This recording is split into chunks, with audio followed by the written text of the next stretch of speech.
Fala, meus amigos, estamos começando aqui mais um vídeo do canal e hoje vamos falar da associação do Bolsonaro com o fascismo, tá?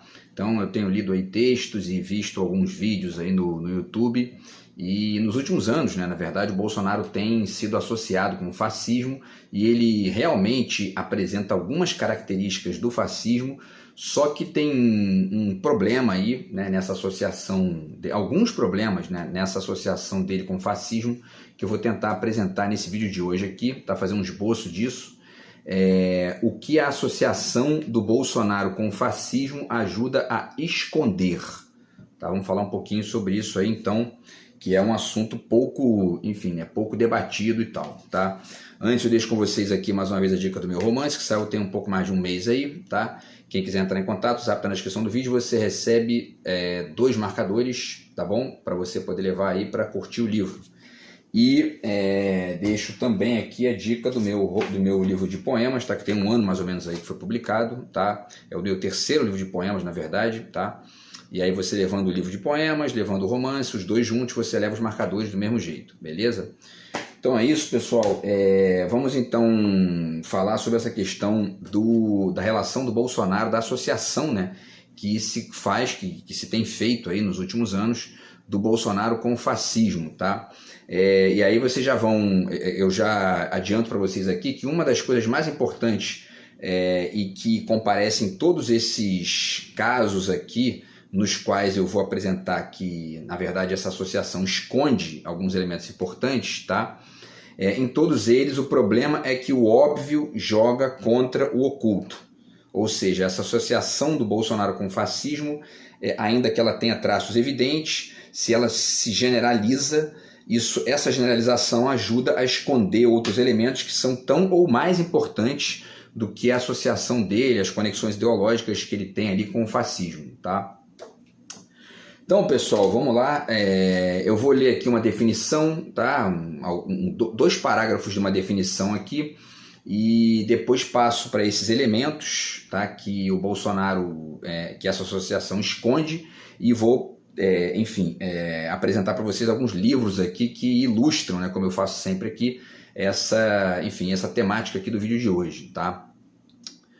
Então é o seguinte, vamos lá, né? Fascismo é uma ideologia política ultranacionalista e autoritária, caracterizada por poder ditatorial, repressão da oposição por via da força e forte arregimentação da sociedade e da economia. Então aqui já tem um problema, já fiz vídeo aqui falando, né, do patriotismo do Paraguai, do Bolsonaro, ou patriotismo pirata, enfim, né, algumas expressões que eu tenho usado aqui, para mostrar que o patriotismo dele é uma máscara falsa, né? E que provavelmente no caso do Bolsonaro especificamente, nem ele saiba que ele não é patriota nem aqui nem na China, tá? Bom, e aí vamos lá, né? Continuando, embora os partidos e movimentos fascistas apresentem divergências significativas entre si, é possível apontar várias características em comum. Então, olha só, entre as quais nacionalismo extremo, tá? Desprezo pela democracia eleitoral e pela liberdade política e econômica. Esse desprezo pela democracia eleitoral é um fato, né? Bolsonaro passou, né, o governo dele todo, a campanha de 2022, batendo na urna eletrônica, etc. e tal. O foco que ele pegou, o álibi, né, que ele buscou ali para poder fazer, para poder exercitar essa falta de vocação democrática dele, foi a urna eletrônica, né? Isso aqui é uma característica evidente dele, tá? Agora, vocês vão ver que o nacionalismo extremo já não é. Eu vou ponderar também aqui alguns detalhes e também demonstrar aqui o que essa visão, enfim, né, parcialmente distorcida ajuda a esconder, tá? O que mais? Crença numa hierarquia social natural e no domínio das elites e o desejo de criar uma comunidade do povo em que os interesses individuais sejam subordinados aos interesses da nação.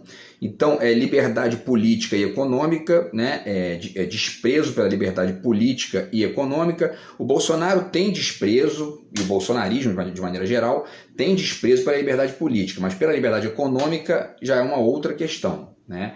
E aí mora uma diferença evidente do Bolsonaro para o fascismo original lá da Itália, da Alemanha, etc. e tal, tá? E essa questão também do desejo de criar uma comunidade do povo em que os interesses individuais sejam subordinados aos interesses da nação, no caso do Bolsonaro, também não comparece. Muito pelo contrário, ele é, na verdade, eu tenho dito isso aqui sempre, ele é um joguete na mão dos neoliberais, não é à toa que ele escolheu o Paulo Guedes para ministro da Economia, dizendo que não entendia nada de economia, depois disse enganado pelo Paulo Guedes, etc. e tal, porque o Bolsonaro, ainda que ele não entenda nada do que ele estava fazendo ali, ele tem uns rompantes ali de milico das antigas, né, e tal. Então, tipo, não pode vender a Eletrobras na campanha e depois vende e não questiona, mas se incomoda que a gasolina sobe, mas diz que não pode fazer nada, quer dizer, né, é um joguete. Bolsonaro é um joguete, foi e continua sendo. E aí, para finalizar, tá? O fascismo, então, é oposto ao liberalismo. Essa discussão do liberalismo, eu fiz um vídeo aqui, né? É uma discussão longa, não vou aqui detalhar no vídeo de hoje, tá? Mas é oposto ao marxismo, ao socialismo e ao anarquismo. E se posiciona na extrema-direita do espectro político tradicional. E aí vamos finalizar aqui com o segundo parágrafo, tá? Eles dizem aqui, né? O fascismo defende ser necessária a mobilização da sociedade sob um estado totalitário de partido único, tá? Para preparar a nação para o conflito armado e responder de forma eficaz às dificuldades econômicas. E aí, nesse particular aqui, o fascismo de direita, né? Ele se parece muito com aquele extremismo de esquerda dos comunistas, das antigas, stalinistas, etc. e tal, que eles tanto criticam, né? Enfim, são muito parecidos com o que eles criticam. Quer dizer, Estado totalitário, partido único, né? É a China. A China hoje não é mais um Estado totalitário, né? Mas tem um partido único, né? Então, quer dizer, e eles criticam muito isso, né? Acreditam que tal Estado deva ser comandado por um líder forte, como um ditador ou um governo militarista, é o caso do Bolsonaro, né? Constituído por membros do partido fascista capaz de forjar a unidade nacional e manter a ordem e a estabilidade sociais. Também, né, bate com o Bolsonaro. O fascismo rejeita a afirmação de que a violência é automaticamente negativa por natureza e acredita que a violência, guerra ou imperialismo são meios pelos quais se pode chegar ao rejuvenescimento da nação. Isso aí era evidentemente a verborragia, a narrativa lá e enfim, a retórica do Hitler e da galerinha que pensava como ele lá naquela época, né? E por último, para a gente passar aqui então para o Bolsonaro e para os livros, tá? Os fascistas defendem uma economia mista com o principal objetivo de atingir a autossuficiência econômica do país por meio de políticas econômicas protecionistas e intervencionistas. E aí é algo radicalmente diferente da postura do Bolsonaro. Ou seja, né, eu já adianto aqui uma questão que acho que eu já falei isso em algum vídeo aí. O Mussolini, o Hitler, jamais escolheriam um entreguista como Paulo Guedes para ministro da Economia. Jamais, jamais. Zero de chance. Então isso já o Paulo Guedes já por si só já seria a prova de que essa associação do Bolsonaro com o fascismo, ela é radicalmente problemática, né? E, enfim, deixa uma série de lacunas ali que eu vou tentar aqui desenhar algumas, tá? Bom, e aí tem outras coisas que eles falam aqui, né, sobre a questão da guerra e tal, isso aqui já não interessa tanto. Também falam do Mussolini, do livro do Mussolini, né, A Doutrina do Fascismo, 1932, etc e tal, tá? E dizendo que ele rejeita abertamente, inclusive no livro, né, o materialismo histórico, a luta de classe e tal, coisa que, né, tem um monte de bolsominion dizendo que o nazismo é de esquerda, quer dizer, essa gente não lê nada e, enfim, né, fica afirmando bobagem. Mas então, vocês viram que tem algumas semelhanças, né, tem de fato aí algumas proximidades bem evidentes, mas também tem alguns elementos que são radicalmente diferentes. E aí você generalizar o Bolsonaro pela via dessa associação com o fascismo, essa generalização acaba centralizando o debate nessa característica autoritária dele e tudo mais, e esconde do debate quem está ganhando com isso por trás. No caso brasileiro especificamente. Então, esse é um ponto aqui que vale a pena a gente debater, tá? Então, vamos lá. Vamos começar a tentar responder essa questão aqui. O que a associação do Bolsonaro com o fascismo ajuda a esconder? Primeiro, ajuda a esconder, como eu já disse agora no início do vídeo, o que eu tenho chamado aqui de patriotismo do Paraguai, né? Ou que é uma gíria que a gente usa aí na gíria do senso comum, que é para dizer que essa associação com o Paraguai tem a ver com a ponte da amizade, aquela coisa da muamba, né, e tal. É uma piada popular, né, nada contra os paraguaios, etc. e tal, mas enfim, a gente faz essa piada para dizer que é como se fosse um genérico, né, uma muamba. Então, quer dizer, um patriotismo do Paraguai, ou para ficar até melhor, um patriotismo pirata. Lembremos aqui, eu fiz vídeo que, do meu ponto de vista, essa figura do bolsominion com a camisa da CBF, nasceu num jogo da Copa das Confederações de 2013, quando a Dilma recebeu uma vaia de riquinhos e classe média num estádio de Brasília, enfim, na abertura lá da Copa das Confederações, gente que dizia que, enfim, né, que queria educação e saúde padrão FIFA e que a Copa era um equívoco, etc. e tal. E depois botaram o Bolsonaro, que não tem projeto nenhum para educação, nenhum para saúde, quer dizer, né? Então, mas essa figura do bolsominion nasceu, do meu ponto de vista, naquele dia lá, né? E esse patriotismo do Paraguai também, né? E o fato dele ter nascido numa vaia não é meramente um detalhe. Para mim é radicalmente simbólico que essa figura do bolsominion nasceu com uma vaia, né? Então, quer dizer, isso representa bastante essa coisa do patriotismo do Paraguai, para além do fato de que a maioria esmagadora é de direita, né? Todos talvez ali sejam de direita, e são, portanto, pessoas que têm interesses muito mais privados do que nacionais, patrióticos, etc. e tal. Aquilo ali é tudo, né, enfim, né, um disfarce de superfície para poder, no fundo, defender interesses privados disfarçadinho de patriotismo e tal.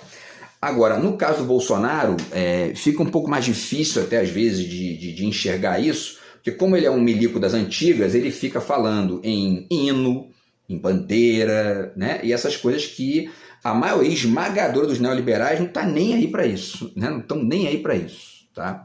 A própria seleção brasileira, né, que foi ali a base, né, daquela, digamos, daquela indumentária que caracterizava aquele bolsominion de origem, de raiz ali, né, naquele jogo lá, é uma seleção formada, em sua maioria, por jogadores que jogam fora daqui, ganham em dólar, em euro, quer dizer, né? Então, tudo isso é emblemático desse patriotismo pirata aí dos bolsominions, tá? E do próprio Bolsonaro, né? E na medida em que o nacionalismo, enfim, né, é fervoroso e em grande medida até eugênico, né? Tá aqui, tem um texto aqui do Michael Rose nesse livro aqui, O Espectro de Darwin, tá? Que é a teoria da evolução e suas implicações no mundo moderno. Tem um capítulo aqui que ele fala sobre a eugenia, tá? Tá aqui, ó, deixa eu ver aqui para vocês, está na página 158, tá? Então, assim, em alguma medida, né, esse nacionalismo exacerbado do fascismo original, do nazismo e tal, e que no limite chega às raias da eugenia, ou seja, né, da eliminação do diferente, né, como aconteceu com os judeus e tal, ele não tem nada, absolutamente nada a ver com a postura do Bolsonaro de se conectar com o neoliberalismo, etc. e tal, tá? Então, enfim, ainda que isso também fique difícil muitas vezes de desenhar, porque o autoritarismo e a violência do Bolsonaro muitas vezes ficam tão ali, digamos, né, tão outdoor, sacou? Tipo, fica tão evidente que a gente às vezes não percebe essa falta de conexão aí, né? Enfim, que mais, tá? Então, outra coisa que ajuda a esconder também, tá? Ajuda a esconder a reflexividade negativa que move o Bolsonaro mais do que qualquer autoritarismo patriótico, tá? E a consequente conexão alienada dele com os neoliberais pela via dessa reflexão negativa, dessa reflexividade negativa, desculpe, né? E aí a coisa fica tipo assim, né? Eles negam o que eu nego, então eu tô com eles, né? A conexão do Bolsonaro com o neoliberalismo, enfim, né, com o Paulo Guedes, etc. e tal, é muito mais pela via do que os neoliberais negam, que é a esquerda, o comunismo e etc. e tal, do que por um vínculo ideológico, digamos, né, estudado dele com o neoliberalismo. Não tem, né? Então esse é mais um ponto importante. E aí aqui já vale a pena deixar essa, né, a lista aqui, né, das dicas, que eu já fiz vídeo aqui falando sobre isso, sobre essa questão da história da reflexividade negativa da direita brasileira. Está aqui o, né, o mazombismo, que está desenhado pelo Darcy Ribeiro aqui, certo? E aí isso aí foi se configurar, né, no século XX, no nível aí mesmo da percepção crítica e tal, na ideia do complexo de vira-lata do Nelson Rodrigues, está aqui, tá? E também na ideia dele do Narciso às Avessas, né? Que esse mazombismo é a mesma coisa, tá? E a volta constante desse complexo de vira-lata, que também está aqui, tá? Em várias crônicas do Nelson, na verdade, e o que eu tenho chamado aí de reflexividade negativa ou neomazombismo da direita brasileira, tá? Então, e aí vale também ponderar aqui um parênteses rápido, essa questão conectada com a percepção desse caráter individualista e neoliberal da direita brasileira obriga, do meu ponto de vista, a reler a ideia do homem cordial, do Sérgio Buarque de Holanda, que é o cara que é o brasileiro, que ele generaliza, né, mas que, enfim, né, quando a gente entende a ideia, é o cara que não separa o público do privado. Quem não separa o público do privado na política de Estado é a direita brasileira. A esquerda, pelo contrário, ela tem projeto para o Estado. Você pode criticar ali elementos do projeto e tudo mais, mas a esquerda não defende Estado mínimo, não bate no Estado, não bate imposto, não fica dizendo que só nega mesmo, tipo o Bolsonaro, né? Então, enfim, tá? E aí essa ideia do homem cordial, que está aqui nesse livro, né, no Raízes do Brasil, a gente tem que reler isso aí para pensar o quanto a direita brasileira é que representa isso aí, e não o Brasil inteiro, né? O que mais? Vamos lá, né? Para a gente continuar aqui.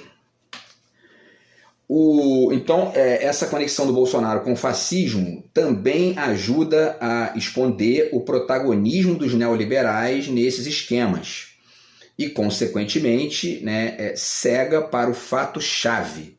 Os fascistas mesmo, né, para usar uma expressão que o Vanderlei Luxemburgo usaria, né, quando ele falava do zagueiro, o fascista mesmo, Mussolini, né, o Hitler e tal, eles jamais teriam um neoliberal no Ministério da Economia e em nenhum ministério, né? Esse é um ponto muito evidente. Então tá aqui, né, a dica aqui, as dicas de livros sobre o neoliberalismo, tá? Tá aqui o livro do Noam Chomsky, certo?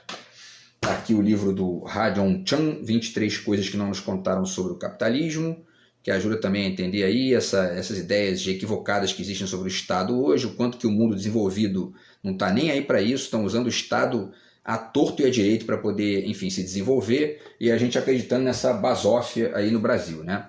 Tá aqui o livro do Darcy Ribeiro, tá? Crônicas Brasileiras, que também fala bastante sobre isso aqui, a importância do Estado, a crítica, né, à perspectiva da direita e tudo mais.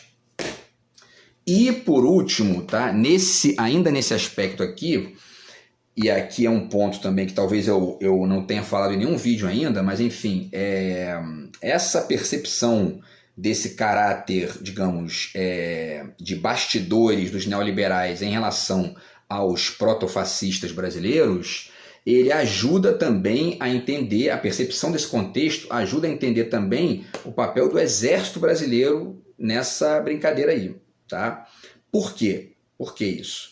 Porque a despeito do autoritarismo, que né, a gente teve um golpe militar aqui e tudo mais, com certeza, né? O exército brasileiro tem uma sanha autoritária, tem uma sanha violenta, golpista, etc e tal, e aí nesse particular ele se aproxima bastante do fascismo italiano, do fascismo alemão, porém, contudo, todavia, entretanto, o exército brasileiro deu golpe aqui em 64 em conexão com os Estados Unidos e a partir de uma identificação, de uma conexão ideológica submissa aos interesses dos Estados Unidos aqui dentro.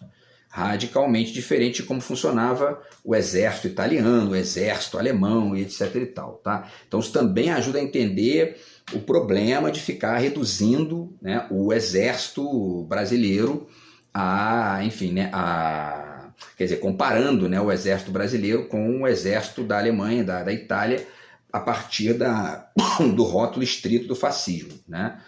Tem mais coisa nessa brincadeira aí, e essa coisa a mais é justamente essa reflexividade negativa e o complexo de double doodle, que eu estou chamando aqui, do exército brasileiro, que deu golpe aqui contra o próprio país para apoiar ali os interesses dos Estados Unidos na região, tá? Isso não aconteceria na Itália, podem ter certeza disso, na Alemanha menos ainda, né? Isso aqui não é, né? E só para o parênteses aqui, eu não estou aqui defendendo o fascismo italiano nem o nazismo, longe disso, né? Quem acompanha aqui os vídeos do canal sabe disso. Mas eu estou aqui produzindo aqui, né, uma distinção para poder mostrar que várias características que o Bolsonaro apresenta não tem nada a ver com o fascismo italiano nem alemão, tá? O que mais? Falta pouco aqui, tá? Então vamos lá. E aí tem a questão do ódio aos imigrantes, né? E que os neoprotofascistas têm, mas não tem conexão dura nenhuma, aquela conexão rígida mesmo, né? Que é a conexão que gerou a eugenia, que gerou, enfim, né, o Holocausto, etc. e tal. No caso do protofascismo brasileiro, esse ódio aos imigrantes não tem conexão nenhuma, mas nenhuma, com nenhum nacionalismo, digamos, né, rígido também, né?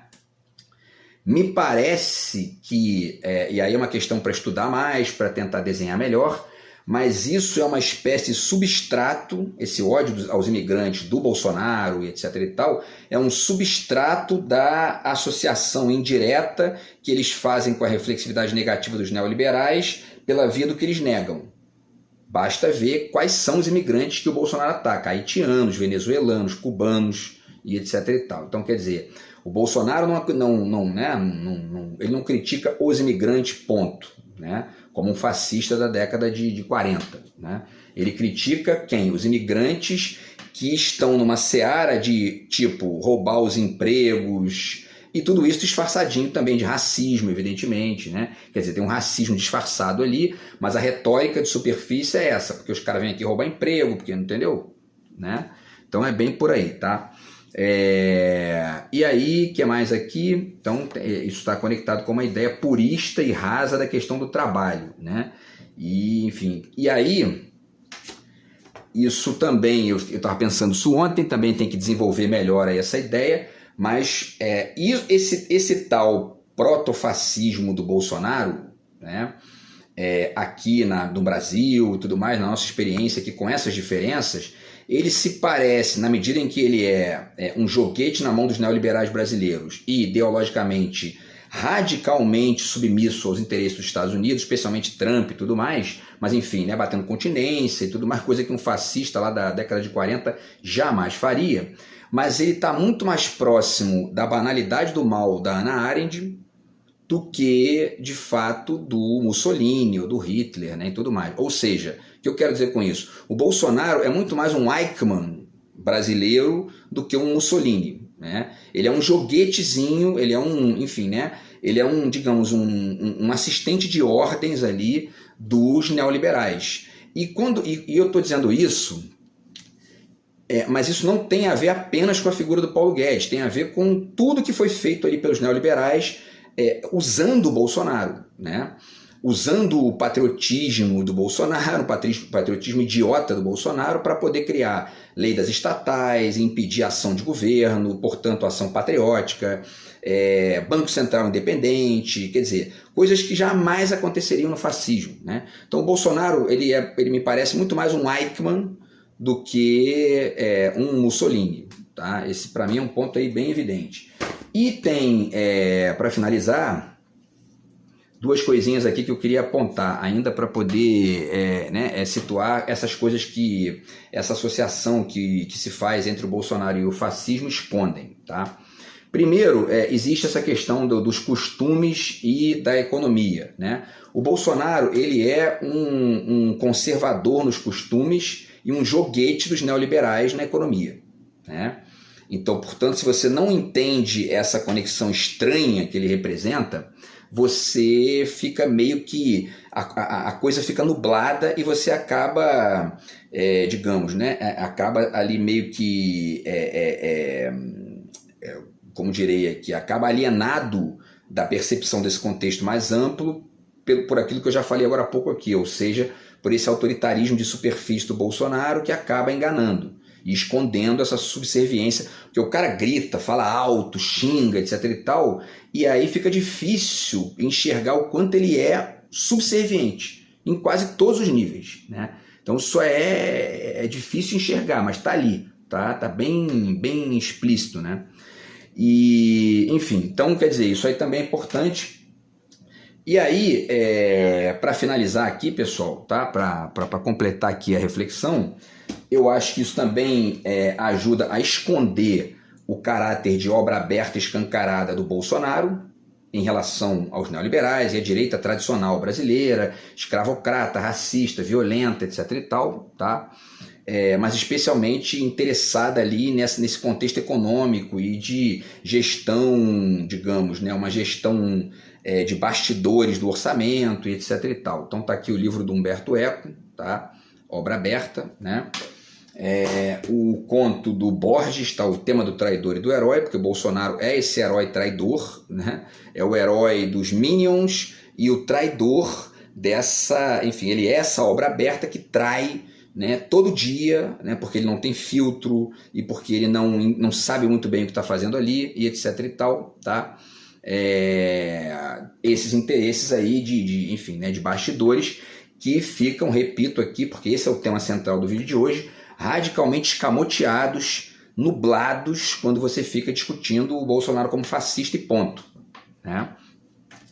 E aí, para finalizar, tem esse livro aqui também, né, 8 do 1, A Rebelião dos Manés, porque eu tenho citado aqui que aquele dia lá, né, esse caso aí, digamos, né, é a pincelada mestra da obra aberta e escancarada do bolsonarismo em relação à direita brasileira, a história da direita brasileira. Destruíram um congresso que era recheado de gente que apoiava eles, né? Então, quer dizer, é um negócio assim, eles mesmos, os destruidores. Então, é um negócio assim, realmente inacreditável, é a reflexividade negativa pura, né?